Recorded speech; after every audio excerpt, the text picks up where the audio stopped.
ಹೆಂಡತಿಯನ್ನ party ಮಾಡೋಕೆ ಕರೆದುಕೊಂಡು ಹೋಗಿದ್ದ. ಗಂಡನ ಜೊತೆ ಹೋದ ಪತ್ನಿ ವಾಪಸ್ ಮನೆಗೆ ಬರಲೇ ಇಲ್ಲ.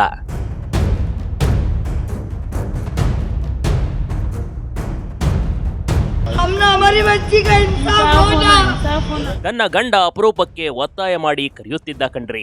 ಗಂಡನ ಹುಟ್ಟು ಹಬ್ಬವಿದೆ ಅಂತ ಸಂಭ್ರಮದಲ್ಲಿದ್ಲು. ಕೇಕ್ ತಂದು ಗಂಡನ ಕುಟುಂಬದೊಂದಿಗೆ ಕೇಕ್ ಕತ್ತರಿಸಿ ಸಂತಸ ಪಟ್ಟಿದ್ಲು ನೋಡಿ.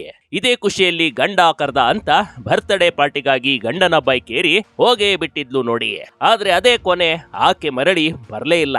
ಹೋದವಳು ಅಲ್ಲಿ ಹೋದ್ಲು, ಗಂಡ ಮಾತ್ರ ವಾಪಸ್ಸಾಗಿದ್ದ. ಆದ್ರೆ ಪತ್ನಿ ದಿಢೀರಂತ ಕಾಣೆಯಾಗಿದ್ದು ಮಾತ್ರ ಎಲ್ಲರಿಗೂ ಅನುಮಾನ ಮೂಡಿಸುವಂತೆ ಮಾಡಿತ್ತು ನೋಡಿ. ಇಲ್ಲಿ ಗಂಡನೇ ಹೆಂಡತಿಗೆ ಸಾಯಿಸಿರುವ ಘಟನೆ ಬಳ್ಳಾರಿಯಲ್ಲಿ ನಡೆದು ಹೋಗಿದೆ.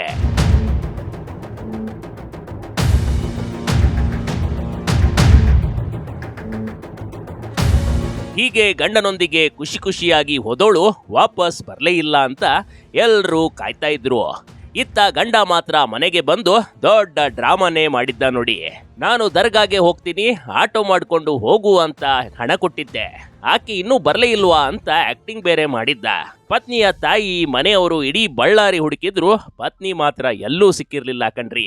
ಆಕೆ ಎಲ್ಲಿ ಹೋದ್ಲು, ಆಕೆಯೊಂದಿಗೆ ಏನಾಯ್ತು ಅಂತ ಎಲ್ರೂ ಪ್ರಶ್ನೆಗೆ ಉತ್ತರ ಹುಡುಕ್ತಿದ್ರು. ಆದ್ರೆ 22ರ ಹರಿಯದ ಗೃಹಿಣಿ ಮಾತ್ರ ಕಣ್ಮರೆಯಾಗ್ಬಿಟ್ಟಿದ್ಲು ನೋಡಿ.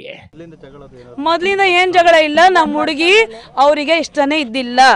ಅವ್ನ್ ಜಬರ್ದಸ್ತಿಯಿಂದ ಅವರೆಲ್ಲ ಒಪ್ಪಿಗೆ ಕೊಟ್ಟಾರ, ನಮಗೇನ್ ಇದ್ದಿಲ್ಲ.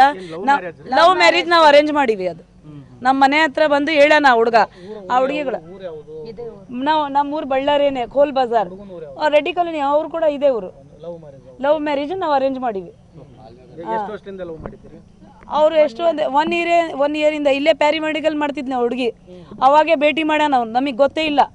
ಆಮೇಲೆ ಆಕೆಗೆ ನೋಡ್ತಿದ್ವಿ, ಅದು ಮದುವೆ ಮಾಡಕ್ಕೆ ಸಂಬಂಧ ನೋಡ್ತಿದ್ವಿ ನಾವು. ಅವಾಗೆ ಬಂದು ನಾನು ಎಲ್ಲ ಪ್ರೀತಿಸ್ತಿದ್ದೀನಿ, ನಾನೇ ಮದುವೆ ಮಾಡ್ಕೊಂತೀನಿ, ನೀವು ಮದುವೆ ಮಾಡಿಲ್ಲಿದ್ರೆ ನಾವು ಎಲ್ಲ ಓಡೋಗ್ಬಿಡ್ತೀವಿ, ಇಲ್ಲಿದ್ರೆ ನಾವು ಸತ್ತು ಬಿಡ್ತೀವಿ ಅಂತ ಹೇಳಿದ್ದ ಅವನು. ಎದಕ್ಕೆ ಆ ಜಗಳ ಬೇಡ, ಅವ್ರು ಒಬ್ರಿಗೆ ಒಪ್ಕೊಂಡ್ಬಿಟ್ಟಾರ, ನಾವು ಅರೇಂಜ್ ಮಾಡೋಣ, ಅವ್ರ ಮನೆ ಅವ್ರು ಬರಬೇಕು, ನಾವು ಮಾತಾಡಿ ನಾವು ಕೊಡೋಣ ಅಂದರೆ ಅವ್ರ ಅಜ್ಜಿ, ಅವ್ರ ಅಮ್ಮ, ಅವರಪ್ಪ ಎಲ್ಲ ಬಂದು ನಮ್ಮ ಅಕ್ಕನ ಮಾಮನ ಹತ್ರ ಮಾತಾಡಿ ಎಲ್ಲ ಹೋದ್ರು. ನಮ್ಮ ಮಾಮ ಹಂಗೆ ಆಗಲಿ, ಎದಕ್ಕೆ ಅವ್ರವ್ರು ಒಪ್ಗಿದ್ರೆ ನಾವು ಎದಕ್ಕೆ ಬೇಡ ಅನ್ನೋದು. ನಮ್ಮ ಹತ್ರ ಇನ್ನ ಏನು ಅಬ್ಜೆಕ್ಷನ್ ಇದ್ದಿಲ್ಲ ಸರ್. ಬೇಡ ಅಂತ ನಾವು ಸೇರ್ಸಿವಿ ಸರ್. ನಮ್ಮ ಹತ್ರ ಏನು ಕಿರಿಕಿನೇ ಇರ್ತಿಲ್ಲ.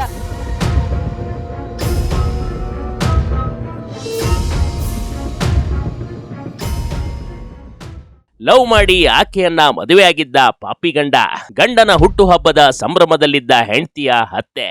ಅದು ಮೇ 21ನೇ ತಾರೀಕು. ನೂರ್ ಅಹಮದ್ ತನ್ನ ಬರ್ತ್ಡೇ ಇದೆ ಅಂತ ಹೇಳಿದ್ದ. ಹೀಗಾಗಿ ಬಳ್ಳಾರಿ ನಗರದ ಕೌಲ್ ಬಜಾರ್ನಲ್ಲಿ ಹೆಂಡತಿ ಆಫ್ರೀನಾ ಮನೆಗೆ ಬಂದಿದ್ದ. ಹೆಂಡತಿ, ಮಗು ಮತ್ತು ಕುಟುಂಬದೊಂದಿಗೆ ಕೇಕ್ ಕತ್ತರಿಸಿ ಹುಟ್ಟು ಹಬ್ಬವನ್ನ ಸಂಭ್ರಮಿಸಿದ್ದ. ಗಂಡನ ಬರ್ತ್ಡೇ ಇದೆ ಅಂತ ಹೆಂಡತಿ ಆಫ್ರೀನಾ ಕೂಡ ಸಂಭ್ರಮದಲ್ಲಿದ್ಲು. ಕೇಕ್ ಕತ್ತರಿಸಿ ಇನ್ನೇನು ಕುಟುಂಬದೊಂದಿಗೆ ಊಟ ಮಾಡಬೇಕಿತ್ತು. ಆದ್ರೆ ನೂರ್ ಅಹಮದ್ ಹೊರಗೆ ಊಟಕ್ಕೆ ಹೋಗೋಣ ಬಾ ಅಂತ ಹೆಂಡತಿಯನ್ನ ಕರ್ಕೊಂಡು ಬೈಕ್ ಏರಿ ಹೊರಟೇ ಬಿಟ್ಟಿದ್ದ ನೋಡಿ.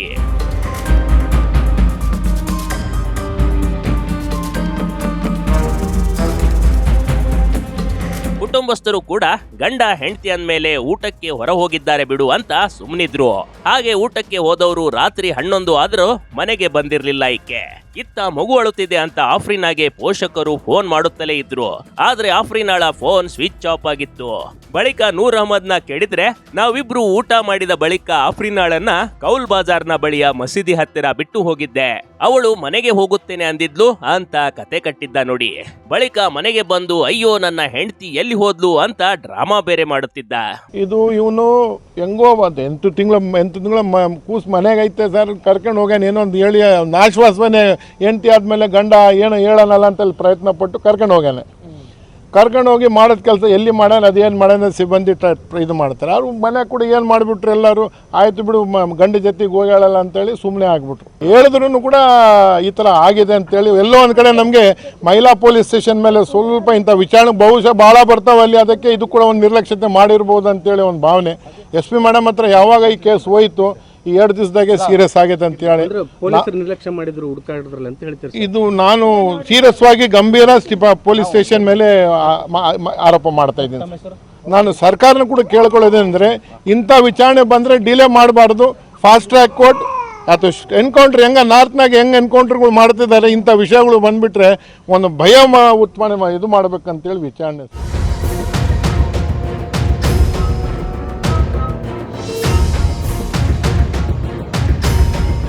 ಕುಟುಂಬಸ್ಥರೊಂದಿಗೆ ಆತನು ಆಫ್ರಿನಾಳ ಹುಡುಕಲಿಕ್ಕೆ ಹೋಗಿದ್ದ.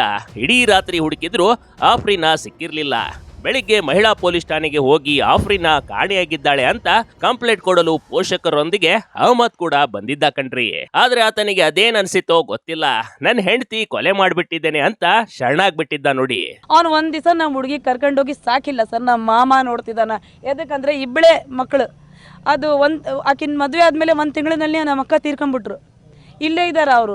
ಅವ್ನು ಏನಿಲ್ಲ, ಒಂದ್ಸರಿ ಹೇಳ್ತೇನೆ ನಾನು ಫೈನಾನ್ಸ್ ಕೊಡ್ತಿದ್ದೀನಿ, ಒಂದ್ಸರಿ ನಾನು ಸ್ಕ್ರ್ಯಾಪ್ ಮಾಡ್ತೀನಿ, ಒಂದ್ಸಲ ನಾನು ಲ್ಯಾಬ್ ಟೆಕ್ನಿಷಿಯನ್ ಅದು ಇದು ಅಂತ ಹೇಳ್ತಾನ, ಒಂದ್ಸರಿ ಏನೇನ ಅಂತಾನ ಸರ್. ಅವ್ರ ಮಾತಿಗೆ ಏನು ನಮಗೆ ಇದ್ದಿಲ್ಲ. ಗಾಂಜಾ ಹೊಡಿತಿದ್ದಾನಂತ ಪೊಲೀಸವ್ರ ಮುಂದೆ ಹೇಳೋಣ ಸರ್. ಅವರು ಪೊಲೀಸವ್ರ ಮುಂದೆ ಹೇಳೋಣ, ಒಪ್ಕೊಂಡ್ಬಿಟ್ಟಾನ. ಮರ್ಡರ್ ಮಾಡಿನಂತ ಕೂಡ ಒಪ್ಕೊಂಡಾನ. 4 ದಿವಸ ನಮಗೆ ಚೆನ್ನಾಗಿ ಓಡಿಸೋಣ. ಪೊಲೀಸವ್ರು ಎದಕ್ಕೆ ಅವನಿಗೆ ಬಿಟ್ಟಾರ ಹೊರಗೆ?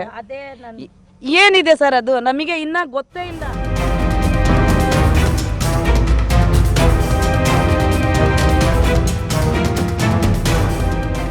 ತಲೆ ಮೇಲೆ ಕಲ್ಲು ಎತ್ತಾಕಿ ಕೊಲೆ. ಪೊಲೀಸರ ಮುಂದೆ ಶರಣಾದ ಪಾಪಿಪತಿ. ಮೇ 21ನೇ ತಾರೀಕು ರಾತ್ರಿ 11 ಗಂಟೆ ಸುಮಾರಿಗೆ ಬಳ್ಳಾರಿ ತಾಲೂಕಿನ ಮಿಂಚೇರಿ ಬಳಿ ಆಫ್ರಿನಾಳನ್ನ ಕರೆದುಕೊಂಡು ಹೋಗಿದ್ದ ನೂರ್ ಅಹಮದ್. ಕೌಟುಂಬಿಕ ವಿಚಾರಕ್ಕೆ ಜಗಳ ತೆಗೆದಿದ್ದನಂತೆ. ಮಾತಿಗೆ ಮಾತು ಬೆಳೆದಿದೆ. ದೊಡ್ಡದಾದ ಕಲ್ಲು ಆಕೆಯ ಮೇಲೆ ಎತ್ತಿ ಕೊಲೆ ಮಾಡಿಯೇ ಬಿಟ್ಟಿದ್ದ. ಬಳಿಕ ಆಕೆಯ ಮೃತದೇಹವನ್ನ ಅದೇ ದ್ವಿಚಕ್ರ ವಾಹನದಲ್ಲಿ ಹಾಕೊಂಡು ಬಳ್ಳಾರಿ ತಾಲೂಕಿನ ವೀಣಿವೀರಾಪುರ ಬಳಿ ನಿರ್ಜನ ಪ್ರದೇಶದಲ್ಲಿ ಶವ ಎಸೆದು ಬಂದಿದ್ದ ನೋಡಿ.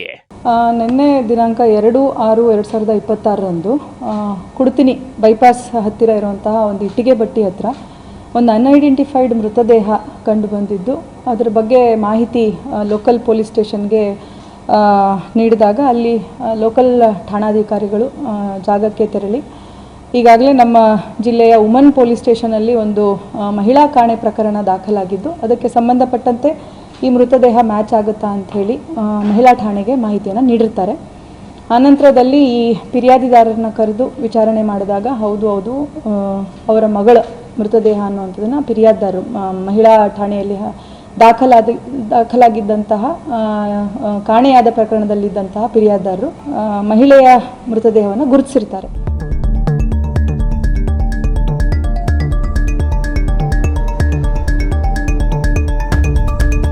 ಮೇ 23ನೇ ತಾರೀಕು ಹೆಂಡತಿಯನ್ನ ಕೊಲೆ ಮಾಡಿರುವುದಾಗಿ ಹೇಳ್ಕೊಂಡಿದ್ದ.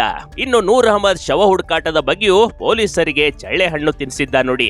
ಒಮ್ಮೆ ಹೊಸಪೇಟೆ ಬಳಿ ಶವ ಎಸೆದಿದ್ದೇನೆ ಅಂದ್ರೆ ಮತ್ತೊಂದು ಬಾರಿ ತೋರಣಗಲ್ ಬಳಿ ಎನ್ನುತ್ತಿದ್ದ. ಹೀಗೆ ಪೊಲೀಸರನ್ನ ಯಾಮಾರಿಸುತ್ತಲೇ ಬಂದಿದ್ದ. ನಿನ್ನೆ ಸಂಜೆ ವೇಳೆ ಶವ ಕೊಳೆತ ವಾಸನೆಯಿಂದ ದಾರಿ ಹೋಗರು ನೋಡಿ ಪೊಲೀಸರಿಗೆ ಮಾಹಿತಿ ನೀಡಿದ್ದಾರೆ. ಆ ಬಳಿಕ ಶವ ಪತ್ತೆಯಾಗಿದೆ. ಇದೀಗ ಆರೋಪಿ ನೂರ್ ಅಹಮದ್ ನ್ಯಾಯಾಂಗ ಬಂಧನಕ್ಕೆ ಒಪ್ಪಿಸಲಾಗಿದೆ. ಇತ್ತ ಪೋಷಕರ ಆಕ್ರಂದನ ಮುಗಿಲು ಮುಟ್ಟಿದೆ. 8 ತಿಂಗಳ ಕಂದಮ್ಮ ತಾಯಿ ಇಲ್ಲದೆ ತಬ್ಬಲಿಯಾಗಿದೆ.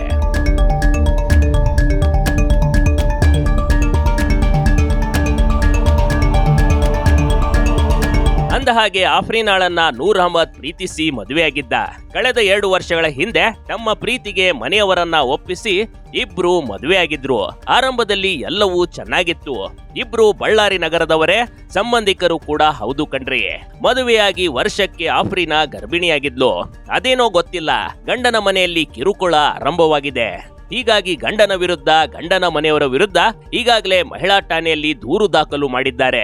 1 ವರ್ಷದಿಂದ ಆಫ್ರಿನಾ ತನ್ನ ತವರು ಮನೆಯಲ್ಲೇ ವಾಸವಿದ್ಲು. ತನ್ನ ಮಗು ಕಟ್ಟಿಕೊಂಡು ತವರ್ ಮನೆಯಲ್ಲೇ ಇರ್ತಿದ್ಲು. ನೂರ್ ಅಹಮದ್ ಬರೋದು ಹೋಗೋದು ಮಾಡ್ತಿದ್ದ. ಇದ್ದಕ್ಕಿದ್ದಂತೆ ಅವತ್ತು ಏನಾಯ್ತೋ ಏನೋ ಗೊತ್ತಿಲ್ಲ, ಭೀಕರವಾಗಿ ಹತ್ಯೆ ಮಾಡಿ ಇದೀಗ ಅಂಧರಾಗ್ಬಿಟ್ಟಿದ್ದಾನೆ. ಈಗ ಮಹಿಳೆಯ ಒಂದು ಮೃತದೇಹ ಪತ್ತೆ ಆದ ನಂತರ ಅವನನ್ನು ನಾವು ಈಗಾಗಲೇ ಕಸ್ಟಡಿಗೆ ತಗೊಂಡಿದ್ದು, ಅವನನ್ನು ವಿಚಾರಣೆ ಮಾಡಿದಾಗ ಅವನು ಈ ಒಂದು ಅಫೆನ್ಸನ್ನು ಮಾಡಿರುವುದಾಗಿ ನಮಗೆ ತಿಳಿಸಿ, ಆ ಅಫೆನ್ಸನ್ನು ಯಾವ ರೀತಿ ಮಾಡಿದ್ದಾನೆ ಅನ್ನೋಂಥದ್ದನ್ನು ಕೂಡ ಕನ್ಫೆಸ್ ಮಾಡಿರ್ತಾನೆ. ಈ ಪ್ರಕರಣದಲ್ಲಿ ಮಹಿಳೆಯನ್ನು ಅವನು ಕರ್ಕೊಂಡು ಹೋದ ಸಂದರ್ಭದಲ್ಲಿ ಮಿಂಚೇರಿ ಹತ್ರ ಒಂದು ಕೆನಾಲ್, ಅಂದರೆ ಈಗ ನಮಗೆ ಮೃತದೇಹ ಸಿಕ್ಕಿರೋ ಜಾಗದಿಂದ ಒಂದು 10 ಕಿಲೋಮೀಟರ್ ದೂರದಲ್ಲಿ ಅವಳ ಜೊತೆ ಸ್ವಲ್ಪ ವಾದ ವಿವಾದ ಆಗಿ ಗಲಾಟೆಯಾಗಿ ಅವಳ ತಲೆಗೆ ಒಂದು ಭಾರವಾದಂತಹ ಒಂದು ಕಲ್ಲು ಎತ್ತಿ ಹಾಕಿ ಅವಳನ್ನು ಕೊಲೆಗೈದಿರುವಂಥದ್ದು ಅವನು ಒಂದು ಪ್ರಿಲಿಮಿನರಿ ಅವನನ್ನು ಪರಿಶೀಲನೆ ಮಾಡಿರೋದ್ರಿಂದ ಅವನ ಎನ್ಕ್ವೈರಿಯಿಂದ ಅವನು ತಿಳಿಸಿರುವಂಥದ್ದು. ಆ ಜಾಗ ಕೂಡ ನಮಗೆ ಈಗಾಗಲೇ ಅವನು ತೋರಿಸಿರುವಂಥದ್ದಿದೆ. ಅದನ್ನು ನಾವು ಆ್ಯಸ್ ಪರ್ ಸೋಕೋ ಪ್ರೆಸೆನ್ಸಲ್ಲಿ ಇನ್ವೆಸ್ಟಿಗೇಷನ್ ಮಾಡಿರುವಂಥದ್ದು. ಆನಂತರದಲ್ಲಿ ತನ್ನ ಬೈಕನ್ನು ಉಪಯೋಗಿಸ್ಕೊಂಡು ಆ ಮೃತದೇಹವನ್ನು ತಗೊಂಡು ಈ ಕುಡ್ತಿನಿ ಬೈಪಾಸ್ ಹತ್ತಿರ ಇರುವಂಥ ಜಾಗದಲ್ಲಿ ಅವಳನ್ನು ಮುಚ್ಚಿ ಹಾಕುವ ಒಂದು ಆಲೋಚನೆಯಿಂದ ಒಂದು ಪೊದೆ ಒಳಗಡೆ ಅದನ್ನು ಬಿಸಾಕಿ ಹೋಗಿರುವಂಥದ್ದು.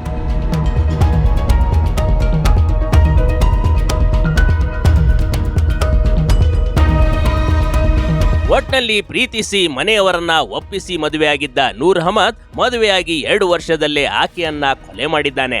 ಗಂಡ ಹೆಂಡತಿ ಜಗಳದಲ್ಲಿ 8 ತಿಂಗಳ ಮಗು ಅನಾಥವಾಗಿದೆ. ಆರೋಪಿಗೆ ಕಠಿಣ ಶಿಕ್ಷೆ ಆಗಬೇಕು ಅಂತ ಪೋಷಕರು ಒತ್ತಾಯ ಮಾಡ್ತಿದ್ದಾರೆ. ಒಟ್ನಲ್ಲಿ ಇಬ್ಬರಲ್ಲಿ ಮೂಡಿದ ಚಿಕ್ಕ ಜಗಳ ಕೊಲೆಯಲ್ಲಿ ಅಂತ್ಯವಾಗಿರೋದು ನಿಜಕ್ಕೂ ದುರಂತವೇ ಸರಿ ಕಣ್ರಿ. Big TV Karnataka, Ballari.